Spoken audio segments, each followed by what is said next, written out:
కాదు, నా పిల్లలకి సన్న బియ్యం పెట్టాలని సన్న బియ్యాన్ని తీసుకొచ్చి నాణ్యమైన బియ్యంతో ఈరోజు ఇస్తున్నాం. ఇంకా వీలైతే నేను ఒకటే చెప్తున్నా, డిపార్ట్మెంట్కి క్వాలిటీ కాడ కాంప్రమైజ్ లేదు. దీన్ని నేరుగా టీచర్ల మీద బాధ్యత పెట్టకుండా పేర్లలుగా ఏం చేయాలో చేసి సమర్థవంతంగా ఇచ్చేస్తాం. ఎప్పటికప్పుడు తల్లిదండ్రులు కూడా ఫీడ్బ్యాక్ ఇవ్వండి. ఇప్పుడే మీరు ఒక విషయం చూశారు, గంజాయి వద్దు బ్రో. నేను ఈ విషయంలో మిమ్మల్ని అందరినీ కోరుతున్నా, మీరందరూ ఇది ఆషామాషిగా తీసుకోవద్దండి. నేను ఎన్నికల ముందు ఒక మాట చెప్పాను, మొత్తం ఏజెన్సీ ఏరియాలో విశాఖపట్నం అరొక పాడేరులో గంజాయి పెద్ద ఎత్తున పెంచారు. మామూలుగా కాదు, ఒక వ్యవసాయ వాణిజ్య పంటమారుగా పెంచి దేశానికి ప్రపంచానికి సరఫరా చేసే పరిస్థితికి వచ్చారు.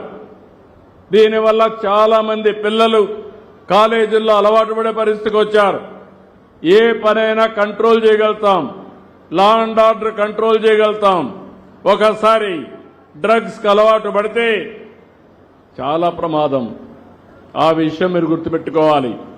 నేను ఒకటే హామీ ఇస్తున్నా, ఎవడైనా సరే డ్రగ్స్ అమ్మినా, గంజాయి పండించినా, గంజాయి అమ్మినా అదే చివరి రోజు మీకు గుర్తుపెట్టుకోమని హెచ్చరిస్తున్నా. మా పిల్లల భవిష్యత్తు ఆడుకోవద్దండి.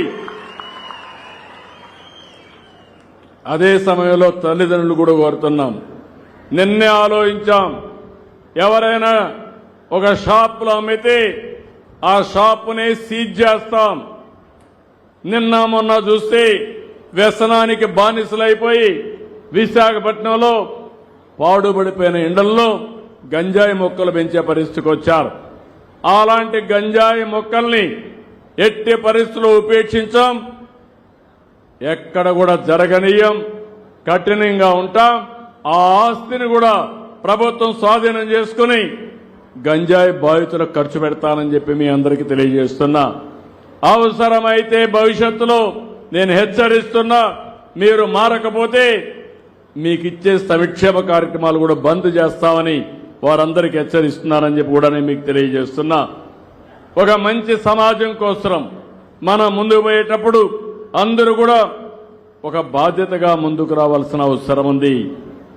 ఈరోజు మీరు ఇంకొక విషయం కూడా గుర్తుపెట్టుకోవాలి, టీచర్లందరూ అన్నదానం కంటే, వస్త్రదానం కంటే, గోదానం కంటే మిన్నదైంది విద్యాదానం. అలాంటి విద్యాదానాన్ని ఇచ్చే మా టీచర్ని మనస్ఫూర్తిగా పేరు పేరున అభినందిస్తున్నా. పిల్లలకు కూడా కోరుతున్నా, ఈరోజు తల్లికి వందనం పెట్టామంటే పిల్లల్లో ఒక బాధ్యత పెరగాలి, తల్లి మీద ప్రేమ పెరగాలి, భక్తిభావం పెరగాలి. పైకి రావడమే కాదు, ఎప్పుడు కూడా తల్లిని గౌరవించడమే కాదు, తల్లి మాట వినడమే కాదు, తల్లిని శాశ్వతంగా బాగా చూసుకోవాలనే ఆలోచన ప్రతి ఒక్క పిల్లల్లో రావాలనే ఉద్దేశంతోనే తల్లికి వందనం తీసుకొచ్చామని చెప్పి కూడా నేను మీకు తెలియజేస్తున్నా. ఈరోజు కొన్ని విషయాలు మీరు గుర్తుపెట్టుకోవాలి. ఈరోజు మనం చూస్తే గతంలో అబ్దుల్ కలాం ఒక స్ఫూర్తి కావాలి. ఇంటింటికి న్యూస్ పేపర్లు వేసి వచ్చిన డబ్బులతో చదువుకున్న వ్యక్తి అబ్దుల్ కలాం గారు. ఇంకో పక్క అంబేద్కర్ వీధి దీపాల కింద చదివి ఆయన రాజ్యాంగాన్ని రాసే స్ఫూర్తి వచ్చిందంటే అది ఆయన గొప్పతనం. ఒకరు మిసైల్ మ్యాన్గా, ఇంకొకరు రాజ్యాంగ నిర్మాతగా తయారయ్యారంటే మనం అందరం గుర్తుపెట్టుకోవాల్సింది, మన పిల్లల్లో చాలా శక్తి సామర్థ్యాలు ఉన్నాయి. ఇప్పుడే నేను ఒక అబ్బాయిని చూశాను, మా రాజకీయ నాయకులు ఎవ్వరూ మాట్లాడలేరు, బ్రహ్మాండంగా మాట్లాడాడు. చాలా తక్కువ సమయంలో స్ఫూర్తిదాయకమైన మెసేజ్ ఇచ్చాడు. అలాంటి శక్తి సామర్థ్యాలు మన వాళ్ళకందరికీ ఉన్నాయి. ఈ విషయం మనం గుర్తుపెట్టుకోవాల్సిన అవసరం ఉంది. ఈరోజు మీరు ఒకసారి చూస్తే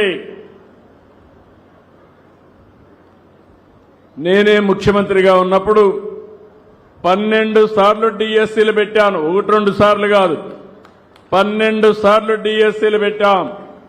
గడచిన ప్రభుత్వం 5 సంవత్సరాల్లో ఒక్క టీచర్ని నియమించకుండా